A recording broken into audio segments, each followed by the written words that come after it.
का शिवम अपने mummy papa के साथ रहता था। शिवम को खेलना और घूमना बहुत अच्छा लगता था। इस सब में वो हमेशा स्कूल के होमवर्क को टाल देता था।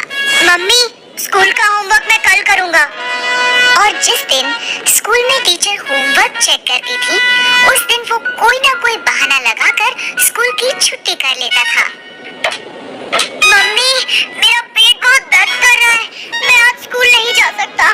ठीक है शिवम, आज तुम घर पर ही आराम करो। ऐसे ही बहुत दिनों से चल रहा था। फिर एक दिन अचानक टीचर ने क्लास में सभी बच्चों से कहा, बच्चों, कल मैं आप सबकी तीनों सब्जेक्ट्स इंग्लिश, हिंदी और मैथ्स की नोटबुक चेक करूंगी। इसलिए कल सभी बच्चे अपनी नोटबुक्स लेकर आएंगे। शिवम का दोस्त अंकित जानता था कि शिवम की कोई भी नोटबुक कंप्लीट नहीं है। उसने शिवम से कहा, शिवम, अब तुम क्या करोगे? तुम्हारी तो किसी भी सब्जेक्ट की नोटबुक कंप्लीट नहीं है। मुझे पता है, और इसलिए मैं कल स्कूल नहीं आऊंगा। क्या? हाँ। और फिर हमेशा की तरह शिवम अगले दिन पेट दर्द का नाटक करने लगा। मम्मी, मेरे पेट में बहुत दर्द हो रहा है। आज फिर से? चलो ठीक है, तुम आज भी घर पर आराम करो। इस तरह शिवम की स्कूल से छुट्टी हो गई। स्कूल में टीचर एक एक कर सभी बच्चों की नोटबुक्स चेक कर रही थी। तभी टीचर ने अपनी घड़ी में देखा कि स्कूल की छुट्टी का समय हो रहा है।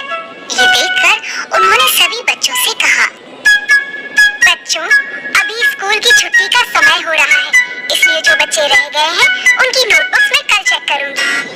उसी शाम जब पार्क में खेलते हुए शिवम अंकित से मिला, तो अंकित ने उसे सारी बात बताई। टीचर ने कहा है कि जो बच्चे रह गए हैं उनकी नोटबुक्स वो कल चेक करेंगी।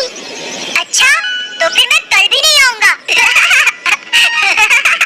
अगले दिन भी बच्चों की नोटबुक्स चेक करते करते स्कूल की छुट्टी का समय हो गया और एक बार फिर टीचर ने बच्चों से कहा, जो बच्चे आज भी रह गए हैं उनकी नोटबुक्स कल चेक होंगी। इस बार भी अंकित ने शिवम को ये बता दिया, आज भी छुट्टी का समय हो गया, इसलिए टीचर ने कहा है कि बाकी बच्चों की नोटबुक्स वो कल चेक करेंगी। अच्छा, मतलब मुझे कल भी छुट्टी करनी पड़ेगी। ऐसे ही 3 दिन और बीत गए। टीचर 3 दिन तक नोटबुक चेक करती रही और शिवम कोई ना कोई बहाना लगाकर स्कूल की छुट्टी करता रहा। छठे दिन जब शिवम ने बहाना लगाने की कोशिश की, तो मम्मी ने उसकी बात नहीं मानी और गुस्से में उससे कहा, मैं तुम्हें 6 दिन से देख रही हूँ। तुम तबीयत का बहाना बनाते हो और छुट्टी हो जाने पर सारा दिन दोस्तों के साथ खेलते हो। इसलिए आज तो तुम्हें स्कूल जाना ही पड़ेगा। लेकिन मम्मी, मेरा पेट बहुत दर्द कर रहा है। तुम चुपचाप स्कूल जाते हो या मैं तुम्हारे पापा को बुलाऊं? शिवम को अपने पापा से बहुत डर लगता था, इसलिए वो स्कूल जाने के लिए तैयार हो गया। ठीक है मम्मी, मैं स्कूल जाता हूँ। शिवम तैयार होकर स्कूल पहुँचा। क्लास में जैसे ही टीचर की नजर उस पर पड़ी, टीचर ने उससे कहा, शिवम, तो आज तुम स्कूल आ ही गए। मैं बहुत दिनों से तुम्हारा ही इंतजार कर रही थी। अब जल्दी से अपनी सभी नोटबुक्स लेकर मेरे पास आओ। आज मैं तुम्हारी नोटबुक्स चेक करूंगी। ये सुनकर शिवम बहुत डर गया। वो डरते डरते खड़ा हुआ और बोला, टीचर, आज मैं नोटबुक्स लाना भूल गया। क्यों? तुम्हें पता था ना कि मैं सबकी नोटबुक्स चेक कर रही हूँ। फिर तुम नोटबुक्स लाना कैसे भूल गए? Sorry teacher. तुम कल नोटबुक्स लेकर जरूर आना और भूल कर भी कल स्कूल की छुट्टी मत करना। Okay teacher. टीचर की डांट सुनकर शिवम समझ गया था कि अब कुछ भी करके उसे अपनी नोटबुक्स कंप्लीट करनी ही पड़ेगी।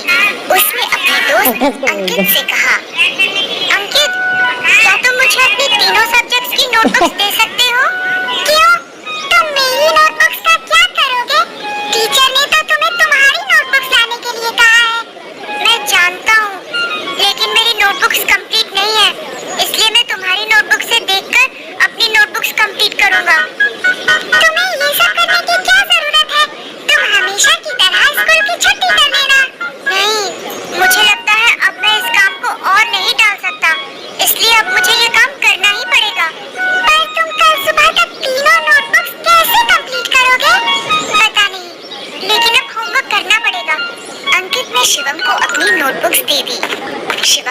घर पहुंचा। वो सीधा अपने कमरे में गया और काम करने बैठ गया। वो सारा दिन और सारी रात लगातार काम करता रहा और सुबह होते होते उसने तीनों नोटबुक्स कंप्लीट कर ली। काम पूरा होने पर उसने चैन की सांस ली। आखिरकार तीनों नोटबुक्स का काम कंप्लीट हो ही गया। अब मैं बिना किसी डर के स्कूल जा सकता हूँ।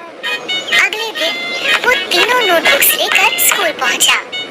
क्लास शुरू होते ही सबसे पहले टीचर ने शिवम से कहा, शिवम, अपनी नोटबुक्स लेकर मेरे पास आओ। शिवम तीनों नोटबुक्स लेकर टीचर के पास गया। सारी रात ना सोने की वजह से वो बहुत थका हुआ था। उसकी आंखें भी लाल हो गई थी। लीजिए टीचर, मेरी नोटबुक्स। टीचर ने शिवम का थका हुआ चेहरा देखा तो वो समझ गई कि उसने ये नोटबुक्स सारी रात जागकर कंप्लीट की है। उन्होंने शिवम को समझाते हुए कहा, मैं जानती थी कि तुम्हारी नोटबुक्स कंप्लीट नहीं है। इन नोटबुक्स को तुमने सारी रात जागकर कंप्लीट किया है, इसलिए थकान के कारण तुम्हारी आंखें इतनी लाल लग रही हैं। शिवम, इसलिए कहते हैं कि हमें अपना सारा काम साथ साथ करना चाहिए ताकि बाद में हम सारा काम एक साथ करने की मुसीबत से बच सकें। ये बात तुम हमेशा याद रखना कि टालने से कभी भी कोई काम खत्म नहीं होता है, बल्कि और बढ़ जाता है। शिवम टीचर की बात समझ गया। उसने कहा, सॉरी टीचर, अब से मैं सारा काम साथ साथ ही करूँगा और कभी किसी काम को कल के लिए नहीं टालूंगा। इस तरह शिवम की हर काम को टालने की आदत छूट गई और वो हर